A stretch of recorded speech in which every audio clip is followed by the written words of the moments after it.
Welcome to the setup and operation guide for your hinge jig. In this video, we'll walk you through everything you need, from unpacking the kit to assembly, operation and maintenance, to ensure accurate professional hinge recesses every time. Items required. To begin, you'll need a few tools. So let's run through what's required. A 1/4 inch or 8mm collet plunge router, a 1/4 inch shank cutter, a corner chisel, a pencil, a hammer, a crosshead screwdriver, a tape measure or ruler, a door clamping device. We recommend the Trend door stand to keep the door stable. And of course, the hinges you'll be installing. What's in the box? Your kit will include the following items: 1 carry bag, 2 1-foot 6-inch rails, 2 2-feet rails and 2 3-feet rails, 3 upper and 3 lower hinge blocks, 2 end blocks, one with a steel top swivel plate and one with a bottom plate, 6 connecting brackets, 1 16mm guide bush, 32M 4 countersunk screws, a set of 10mm radius adapters, 6 braddles, and of course, the instruction manual. Router setup. You must use a plunge router with the jig. Fit the supplied 16mm guide bush to your router base. Next, install a 12x70mm cutter. To ensure accuracy, the cutter must be concentric with the guide bush. Check for a 1mm clearance between the cutter and the inside wall of the guide bush. The guide bush itself must have a wall thickness of 1mm. Your router base should be between 140 and 150mm in diameter. Jig assembly. Your jig comes pre-assembled for a 6'6" to 6'8" door. If you're working with a different door size, simply reconfigure the jig using the appropriate rail pairs. Refer to the chart in Figure 7. Lay the jig out on a stable, flat surface. Make sure the connection plates are secured in the connection plate rails and the T-bolts are properly seated in the T-bolt rails. This can be clearly seen in Figure 6. Join the rail pairs with connection plates and screws, ensuring everything is square and flush, with no gaps. Avoid over-tightening any screws. Add or remove hinge blocks as needed. Each hinge recess needs an upper and lower hinge block. Ensure the arrow indicators face the hinge recess and with the braddle holes aligned. For 7, 8 and 9-foot door sizes, additional 1-foot and 3-foot rails are available as accessories. Hinge width setup. The width of your hinge recess is set by the edge guides. You can use either preset positions to match common hinge leaf widths or use the custom setting option. To adjust an edge guide, loosen it with a posi No. 2 screwdriver, reposition it into the preset position, then tighten. For custom settings, use the hinge leaf and the block scribe line to account for hinge projection and set the edge guide to the leaf, then repeat this on the remaining edge guides. Hinge length setup for a new door and new frame. For square corner hinges, remove the radius adapters if they're already fitted. For 10mm radius hinges, install the adapters as shown. They'll only screw into position when properly orientated. Lay the door on its edge, hinge side up, and secure the door. Choose your hinge positions. Typical layouts are shown in Figure 13. Mark the top of each hinge position on the door edge.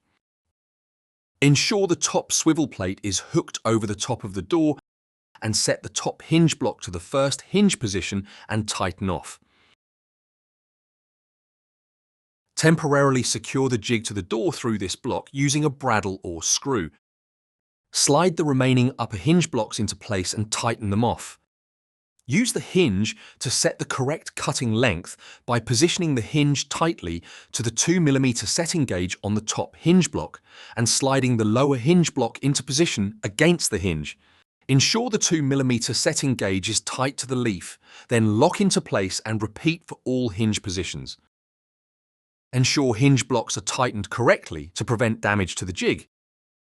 Before starting your actual hinge installation, it's always a good idea to make a trial hinge recess in a scrap piece of wood. This lets you test the setup and make any fine adjustments without risking your door or frame. Mounting the jig to the door. Check the jig has the top swivel plate hooked over and tight to the top of the door. Make sure the edge guides are pressed firmly against the knuckle edge of the door and then secure the jig with either braddles or number 6 wood screws, one in every hinge block. The braddles should be tapped in fully with a hammer to secure the jig. If you're using screws, these need to be nipped up, but don't over-tighten. Setting the cutting depth. Use your router depth stop to set the cutter depth. Refer to your router manual for instructions on how to set the depth stop if needed. Place the router into one of the hinge apertures on the jig and plunge until the cutter touches the door and lock this position on the router. Now use a hinge leaf between the depth stop post and the router turret to set the final depth. Then lock the post and remove the hinge. Double-check all your settings, ensuring everything is secure, and make sure you are in a comfortable working position with cables and extraction hoses safely managed. Cutting the recess in the door.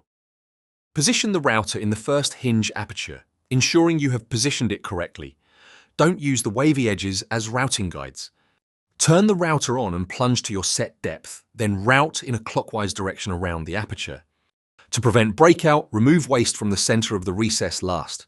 Switch the router off and retract the cutter when moving the router between the hinge recesses. To prevent damage to the jig, never remove the router with the cutter plunged or switched on.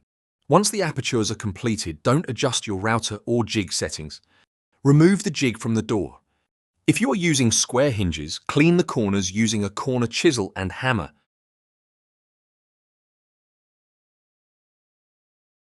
Mounting the jig to the frame. Using the reverse side of the jig, repeat the mounting process on the door frame, this time making sure the top plate is addressing the frame header and the edge guides are tight to the frame edge. Then secure with either screws or braddles in every hinge block. Cut the recesses the same way as before. Clean the corners using a corner chisel and hammer. Hanging the door. When hanging the door, it's good practice to place a hinge on the frame and spot one screw position in each hinge to help hang the door.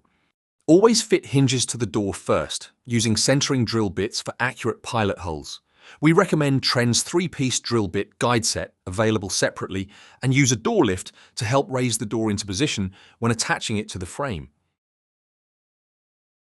Fill any screw or braddle holes with color-matched filler. For fire doors, fill all holes with certified intumescent sealant, matching the fire rating of the door.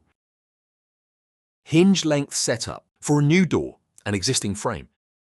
Hold the jig in the frame, making sure the top swivel plate is tight against the frame header.